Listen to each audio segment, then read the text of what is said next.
OK，我想回應下今朝特首喺開行會之前，佢講話不排除會尋求人大釋法，關於喺而家講緊兩位議員嗰個訴訟案嗰度。我覺得特首喺咁嘅情況喺開庭之前，喺3號開庭之前咧，佢而家咁樣講呢啲咧，我覺得佢係影響緊司法獨立，同埋俾緊壓力法院嘅，因為法院都未開庭，大家未知道個判決係將會係點樣，但係佢已經喺度話不排除呢個人大釋法，我覺得係絕對不恰當，亦認為咧呢樣嘢咧可能對法院嘅法官咧有一啲無形嘅壓力，所以變咗咧我哋自由黨係堅決反對特首喺呢個情況係已經公開講話人大釋法呢樣嘢，我哋亦唔贊成係人大釋法。點解咧？因為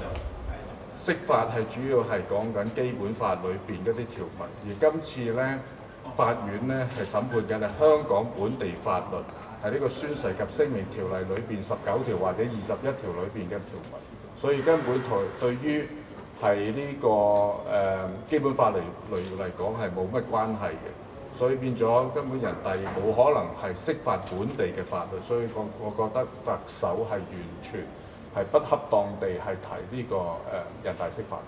特首已經即係講咗話不排除人大釋法啦。而家除咗反對之外，其實仲有啲咩實際嘢係可以做得到咧？因為嗰個影響可能個壓力已經係做咗出嚟啦。咁可以點樣解決？嗱，當然我淨係有提過，佢咁樣嘅做法可能影響緊香港嘅司法獨立，影響緊香港嘅一國兩制裏邊最重要嘅一環。咁第二就係唔係俾緊壓力一啲法官？如果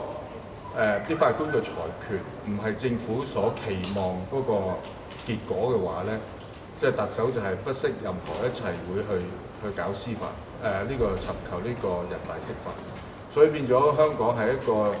完全係三權分立、司法獨立嘅情況之下咧，呢樣嘢我哋覺得特首咁樣嘅聲明係絕對不恰當。Do you think CY Leung's move is a political move, and do you think he's kind of pressuring the court in a way? The declarations mentioned by Chief Executive today about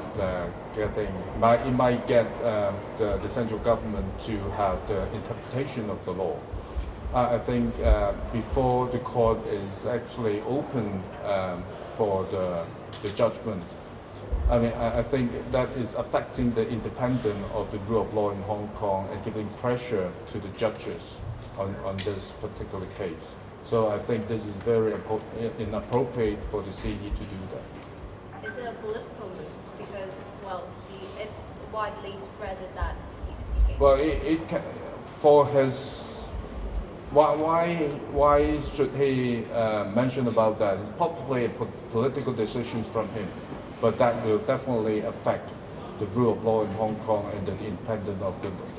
the legal system in Hong Kong. 但係即係除咗就咁表明反對之外，會唔會真係做啲實際啲嘅，例如真係揾下政府中人傾下，即係去睇下會唔會有其他方法，而唔係去釋法，會唔會有啲咁嘅即係可能面談啊、會面咁樣？唔係，我絕對相信香港個司法獨立，同埋而家只不過係3號第一次嘅審訊。我相信任何嘅邊方敗訴都有機會可能係去上訴嘅。咁我哋仲有上訴庭，仲有終審法院，我絕對相信終審庭同埋上訴庭嗰個獨立性，亦絕對無需要去到人大釋法。我正話有提過，今次所牽涉嘅法例係本地嘅香港法例，而唔係基本法嘅法例，所以變咗釋法一般嚟講都係以釋呢個基本法，而唔係釋香港嘅法例。如果所有嘅香港法例都特首認為有問題，都尋求釋法嘅，香港啲法例已經唔係香港法例，所以變咗呢樣嘢，我正係所講，特首所提出嘅嘢係絕對不恰當。假如佢真係提釋法，會唔會即係佢提不信動議咧？即係對於破壞咗香港嗰個即係三權分立啊，或者係一國兩制？嗱，我相信睇下個判決如何，但係個判決我相信喺司法界或者甚至乎整個法律界都唔會認同，即係話如果而家我哋只不過講緊一啲本地法律嘅條文裏邊嘅問題，而特首會去提呢個人大釋法嘅話，你根本可能已經係不適合亦不恰當。我相信人大亦未必會接受呢樣嘢，因為根本而家唔係釋緊呢個基本法嘅法律，而係釋緊本地法律嘅問題。係咪？多謝大家。